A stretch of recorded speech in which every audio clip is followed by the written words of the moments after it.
Here are the questions for the video. Please take a minute to look over them.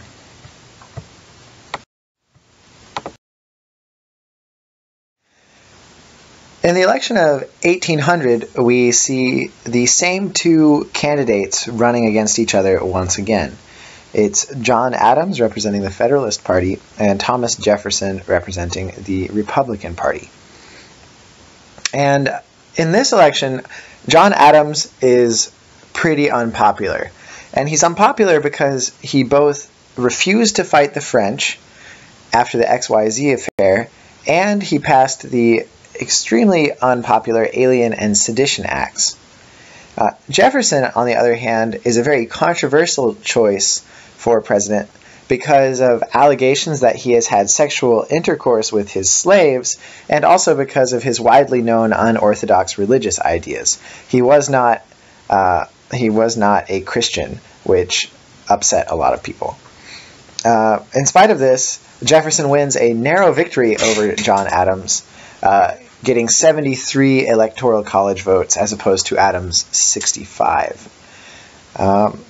And most of Jefferson's support comes from the southern states. Adams, in a final and respectable move, gives up power and leaves Washington, D.C. peacefully, thus giving us the first peaceful transition of political parties in American history. It basically shows that this whole democracy thing is actually going to work after all. Jefferson's presidency is kind of odd in that he has a very strong idea of how he wants to govern America, but he's constantly forced to govern America in another way. And so we see this constant conflict between his ideals and the reality of government. And let's take a moment to look at these conflicting aspects of his career. So one of Jefferson's leading ideals was that military conflict should be reduced to an absolute minimum. Jefferson thought that the United States could be different from other countries by avoiding war entirely. But in reality, he's forced very quickly to fight America's first war because pirates are attacking American ships. Another thing that he feels very strongly about is that the federal government should never do anything not listed in the Constitution.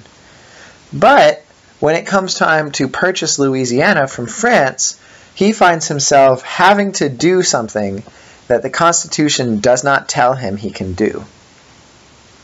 And finally, Jefferson believes that a tiny central government should allow states and individuals to govern themselves.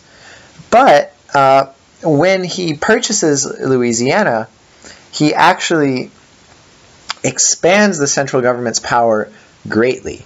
So at each turn, his ideals conflict with what he is actually doing as president.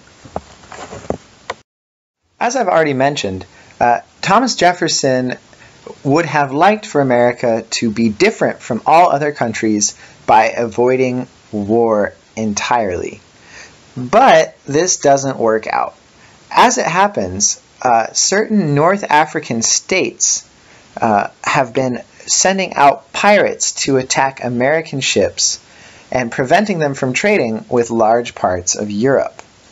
And this is a problem that goes on for a while, but it comes to a head when the leader of one of the pirate states, Tripoli, declares war on the United States. In response to this, Jefferson has Congress declare war back, and they begin to send out the navy that John Adams had originally built up to fight against the pirate state of Tripoli. After 4 years, the United States defeats the pirates and makes it safe for American shipping in the region, which definitely helps the American economy. And the significance of this war is that it shows that small, contained wars can benefit America, especially in terms of economics.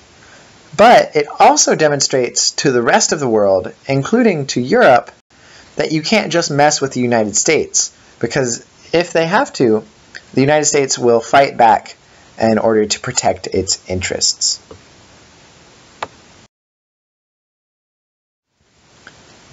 Another important thing that Thomas Jefferson does during his time as president is to negotiate the Louisiana Purchase. And this could be seen as one of the most important acts carried out by any president ever, because it doubles the size of the United States and also secures the safety of the United States for a long time to come. And so the story of the Louisiana Purchase is this. There's an important port city known as New Orleans, which connects with the Mississippi River and the Atlantic Ocean. And this river is super important for the American economy because it allows people in the West, near the Mississippi River, to ship their goods out to the rest of the world. But New Orleans transfers from the Spanish to the French because of Napoleon's European conquests. And when it goes to the French block American traders from using New Orleans. And this means that people can no longer ship their goods out to the Atlantic, and it threatens to bankrupt Western American farmers. This angers people, especially the farmers, and they call for war against France in order to claim the city of New Orleans and save American shipping. But Jefferson, who, remember, is all for peace, tries to find some other way to solve the problem. And the solution he comes up with is to buy as much land from France as possible. It turns out that France, which is fighting a war and has been fighting a war for some time, really needs the cash. So they agree to sell to the United States half of the continent of North America for about $15 million.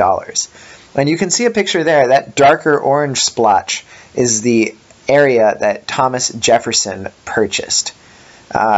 It works out to about 3 cents an acre, and it doubles the area of the United States.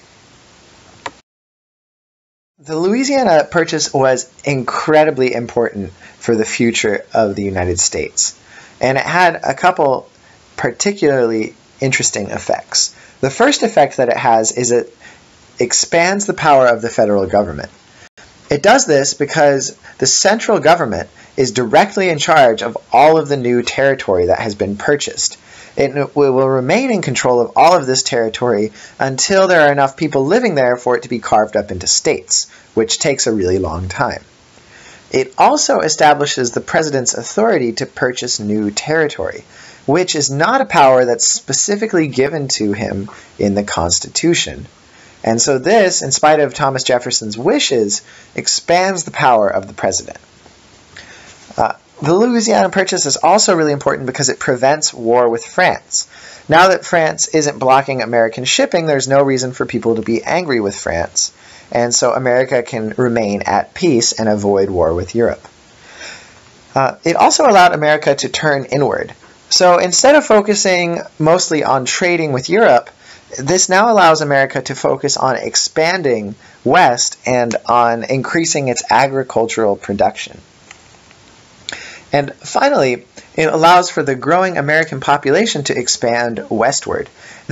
America is growing super quickly, and the Louisiana Purchase gives a place for all of these people to go. And you start to see millions of people in the long term traveling westward into the territory that Thomas Jefferson purchased.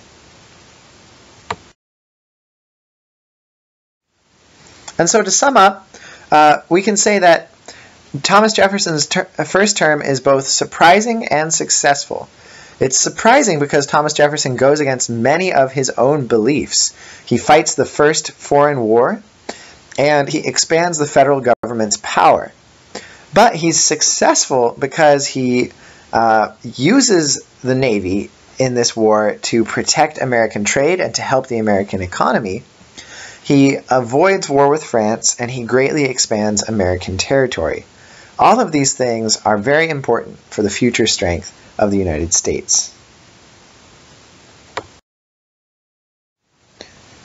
Here are the questions once again.